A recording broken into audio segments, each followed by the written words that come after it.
ครับสวัสดีมิตรรักแฟนกิ๊กทุกท่านยินดีต้อนรับเข้าสู่ช anel สังกรีไบเกอร์นะครับวันนี้ก็อยู่กับผมนะครับหนุ่มอัพอนุสรณ์คนเก่าคนเดิมนะครับวันนี้ก็อยู่กับบรรยากาศแบบฝนตกปล่อยๆดินๆนะฮะโหหนาวอะครับโหยแบบผมกำลังจะไปทำงานอะตอนนี้ใส่ชุดกันฝนแบบเต็มสูบเลยนะ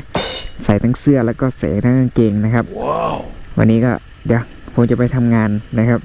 ตอนนี้ก็ติดไฟแดงอยู่หนาว ที่แบบอยู่ดีๆฝนก็ตกมาครับโอเคพร้อมไปโอ้ยหนาว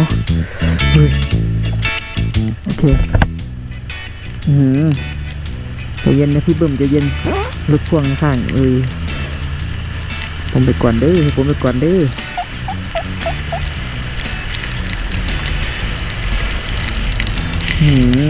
เย็นนะครับเย็นยันไข่อะเล่นจากนึกสภาพแบบผ้าแบบไม่ได้ใส่ชุดกันฝนมานะคือแบบคงจะไข่เปียกครับเราชุดกล้องคือแบบคงไข่เปียกแน่นอนอ่ะจริงๆถ้าเราแบบไม่ได้ใส่ชุดกันฝนมาโอ้ยใจเย็นพี่ใจเย็นนี่บรรยากาศแบบได้อ่ะนะครับผมแบบนั่งควรนอนอยู่ที่ห้องแล้วก็ห่มผ้าครับบรรยากาศแบบนี้ผมแบบไม่ควรที่จะออกมาแบบขี่รถแบบเนี้ย มันได้ฟิลอยู่นะแต่ว่าเชื่อเอาจริงๆนะผมแบบอยากนอนที่ห้องมากกว่า โคตรหนาวอากาศแบบเย็นเนี่ยแล้วก็ฝนแบบตอนแรกมันก็รินเบาๆอยู่นะแต่พอแบบเอาไปเอามารินเบาๆแต่เราขี่รถเป็นนานๆแล้วก็เปียกเหมือนกันนะเย็นว่ะนะครับผมก็จะขับรถแบบไม่เร็วเท่าไหร่นะก็เนี่ยขี่ประมาณนี้แหละ80ประมาณนี้แหละนะครับเพราะว่ากว่ามันลื่นนะครับโอเคเดี๋ยวผมจะแวะปั๊มน้ำมันนะแวะปั๊มน้ำมันแต่ไม่ได้เติมน้ำมันหรอกเพราะน้ำมันผมเหลืออยู่นะครับน่าจะขี่ได้อีก2 วัน3 วันอ่ะนะครับผมจะแวะไปเติมลมสักหน่อยก่อนนะครับคือแบบผมถอดล้อครับถอดล้อทำสีเมื่อ 2-3 วันที่แล้วนะครับมาดูว่าแบบลมล้อมันจะลดลงไปเยอะไหมนะครับคือปกติคือแบบประมาณ2 วัน3 วันมันก็ลดลงเยอะแล้วนะล้อหลังโดยเฉพาะล้อหลังมันแบบซึมหมอกแรงนะคือจาก42เหลือ16 17นะครับแต่โอ้ยหายใจไม่ออกคือแบบเดี๋ยวผมอันนี้ก่อนนะครับล้อหน้าผมก็จะเติมที่แบบ36นะครับอะไรวะสายทำไมมันพันกันอย่างเงี้ยนะจุกอยู่ไหนวะ หาจุกลมไม่เจอโอ้สุดกันฝนกูเนี่ยสีน้ำเงินสดใสเลยทีเดียวคือแบบผมอยากให้ดูอะไรนี่ จุกลมทองครับผมคือหาไม่ได้แล้วหาซื้อไม่ได้แล้วคือผมลืมเอาเทปกาวพันไว้ตอนที่ทำสีนะครับมันก็เลยเป็นแบบเนี้ยโอเค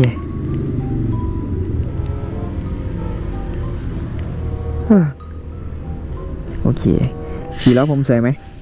ก็พอได้อยู่นะผมว่า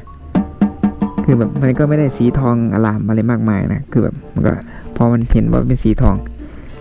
ล้อหลังผมก็จะเติมอยู่ที่42นะครับก็มันจะลดลงเยอะหรือเปล่า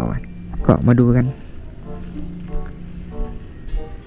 ก็เดี๋ยวโอ้จุกลมมันอยู่คนละฝั่งเลยถอยมายังโอเคนี่แหละที่ต้องการจวดกันดีดแม่งสุดยอดเดี๋ยวรีวิวให้ฟังเป็นอะไรยังไงอันนี้ก็ฟ้าจุกผมก็เป็นสีทองเหมือนกัน Limited Edition ไปหาจากไหนวะเนี่ยนะก็ดูก่อนล้อหลังมันเหลือเท่าไหร่วะอ๋อเหลือ27มันก็ยังดีกว่าเดิมแล้ววะตอนแรกแม่งเหลือแบบ17นะครับแบบอ่อนไปเลยอะเนี่ยเหลือ27ก็ถือว่าดีกว่าเดิมอยู่นะครับมันจะมีรูรั่วอยู่เนี่ยนี่ผมเปลี่ยนนั่นไงเปลี่ยนอะไรวะข้างในจุกลมอ่ะเขาเรียกไส้ไก่ไม่ใช่ไส้ไก่เมืองโบราณไปเขาเรียกอะไรวะนั่นแหละอยู่ข้างในจุกลมแหละที่มันตัวมันกันลมอ่ะนะครับโอ้ยเย็นว่ะฝนแบบปล่อยไม่หยุดเลยนะ แล้วสายมันก็พันกัน แล้วกูก็อดใจไม่ไหวที่จะต้องแบบขี้คายมันอย่าให้แบบ มันแบบสถานการณ์แบบขับขันมากตอนนี้ คือผมจะเป็นอย่างนี้ตลอดเลยนะแบบผมจะพันสายพันอะไรแบบแต่ผมจะเก็บสายให้มันแบบเรียบร้อยคือผมคิดตอนแบบที่ผมมาเจอแบบไอ้แบบสายมันพันกันอยู่อะคือเราอยากแม่งแล้วก็บางทีเราก็รีบไงใช่ไหมแล้วสายมันก็พันกันแล้วมันก็ดึงไม่ไปนะครับทีนี้ทุกครั้งที่ผมแบบมาเติมลมผมก็จะเก็บแบบนี้แหละนะก็จะพันเก็บให้แบบเรียบร้อยตลอดเลย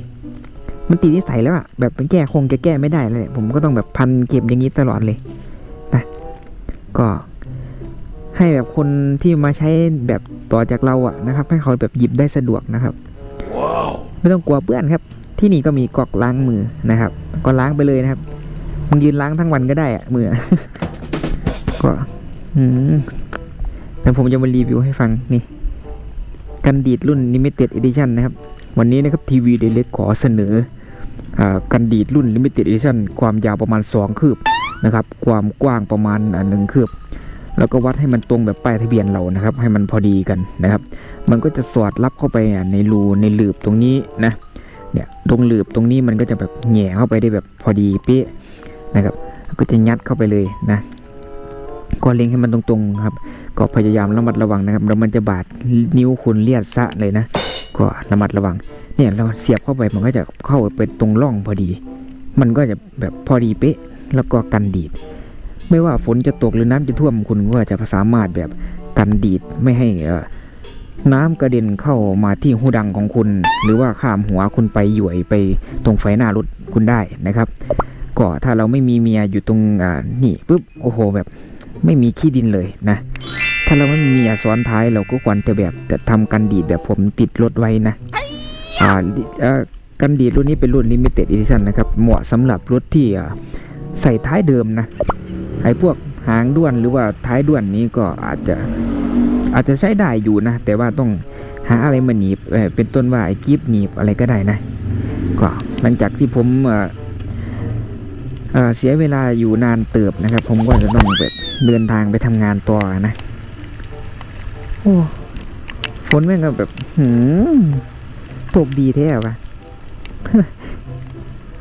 ก็จากที่แบบแรงๆอยู่แบบเดือนก่อนนู้นนะแรงๆแบบข้าวเหลืองจะตายห่านะครับก็มาเดือนนี้ก็น้ำท่วมอุบลราชธานีแล้วก็หลายๆพื้นที่ก็มีน้ำนองนะ